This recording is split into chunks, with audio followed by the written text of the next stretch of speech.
Yun guys, good afternoon. So ito nga pala yung inaano natin. So nagprint tayo ng ating pen holder, missile base. Yan, parang ano yan siya. So makikita nyo dyan is 13 hours and 9 minutes bago siya matapos. So nasimulan ko siya kaninang madaling araw ng alas 3 siguro ganun, maybe, or alas 2. So yun, makikita nyo tapos na siya. So yan, confirm lang natin and magpa-back home yan automatic. And so ang gagawin natin is alisin natin yan. So yan, automatic yan siya bababa yung init ng nozzle and bed, heat bed. So ayan, naalisin ko muna to guys. At yun, makikita nyo malinis siya. Sobrang ganda guys, makinis yung magkagawa. And makikita nyo yun, hinawakan ko yung parang sapot ng gagamba. Yan is normal lang yan, is naalis lang yan guys. So yan, makikita nyo mayroon siyang boundaries or lines sa side. Yan yung boundaries niya kung saan siya magpiprint lang. At kung makikita nyo, inalis ko muna. So naka gloves tayo kasi may kuryente kasi guys may grounded, malakas yung kuryente sa amin. So yun, alis ko na siya sa 3D printing natin. So mamaya ko na i-auto home kasi para hindi siya mawawala sa bed level ulit. So yun, alisin ko muna to guys. Yan, kung tips lang, kung naka-spring yung printer nyo, gayahin nyo na lang yung ginawa ko is gumamit ako ng ball pen dyan. Instead gumamit ako ng standard spring nya kasi ang hirap siyang i-adjust. So yan yung idea ko guys, tips ko lang para sa inyo, sa mga beginner dyan, sa mga gusto mag 3D printer. Yan, gayahin nyo na lang ako guys. Yan yung ginawa ko is gamit ko is ball pen, plastic ng ball pen. So yan lang. Nakaset siya ng negative 3.60 yung height ng Z offset, yung height ng nozzle natin. So yun, alisin ko muna guys. So panoorin nyo muna paano ko siya alisin. Ano lang natin, ibebend lang natin yan. Kita nyo naman is napakaganda yung pagkagawa. Quality na quality talaga. And nakita ko muna sa uncle ko, gusto niya daw makita guys. Yan, sabi niya maganda daw. Hindi siya naniniwala na gawa yan sa isang printer machine or parang robot. Dito guys, best part, napaka-satisfying. Tapos narinig niyo yung crack. Hard bed. Yan, ganyanin mo lang.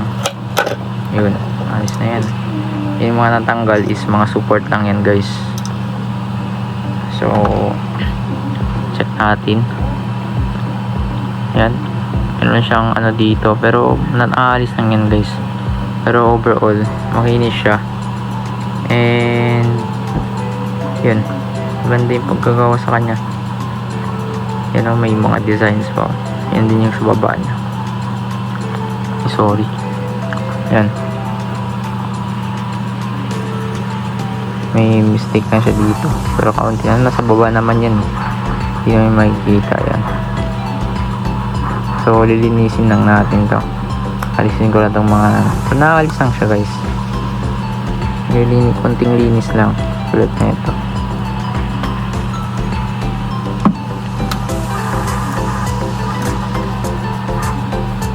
Ito din, kita nyo makinis siya, diba? Yung makikita nyo mga lines, yung mga designs niya yan. So naalis lang yan. Overall maganda naman siya, solid. Ito yung sa may niya, first layer, almost perfect yung first layer niya guys. And solid talaga, grabe. So ito naman yung main turret niya. So itong mga natira is mga support lang.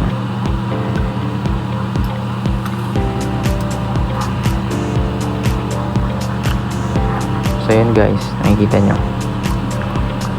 napakakinis. So kita nyo ba yan? Ito, naalis lang yan. Grabe. Ang kinis. Kailangan kasi guys, pag may ganyan kayo, so kailangan mayroon kayong konting adjustment sa kanya sa mga first time din tulad ko. So una, mayroon ako nagkamali sa pag-print. Ayun, sira ngayon yan, makikita nyo yan, parang may gas yan, yung tumama yung nozzle, nasobra na ako sa pag-adjust sa offset, Z offset, so bumaba talaga siya ng sobra. Tapos and yun guys, tapos na siya, nalis ko na yung mga niya. So yun, try natin lagyan ng set up ko na maayos. Ba't masyadong medyo blurry, wait lang guys. So yun, try natin ilagay. Yan, may parang niya, dyan may papasok. Yan, tapos okay.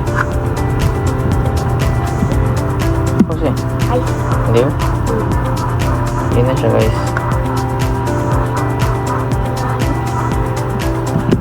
So sabihin natin yung ball pen.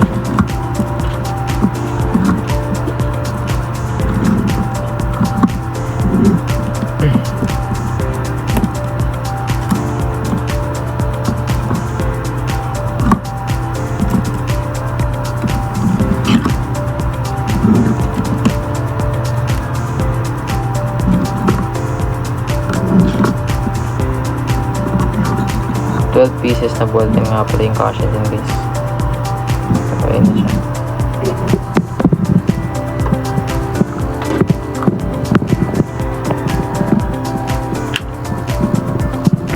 Yun, angas guys oh.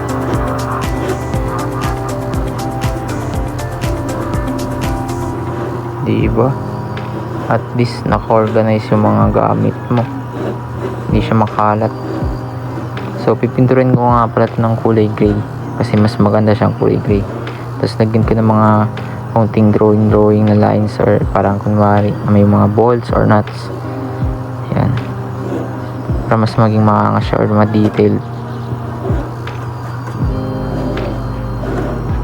Maangas guys oh.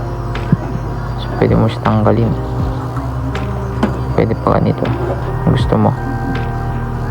So marami pala tong klaseng pen holder na turret.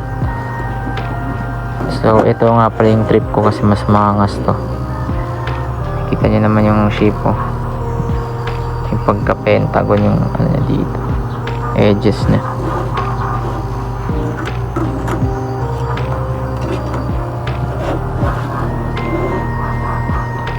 And then guys, ito nga pa yung mga ibang mga nagawa ko. Yan din yung phone holder na racing seat natin.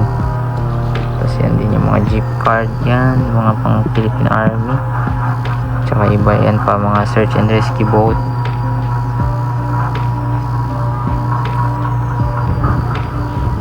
So more project guys about my Ender 3S1. So don't forget to subscribe and follow. Salamat, thank you. So ito nga pala yung ginagamit ko guys, Thingiverse.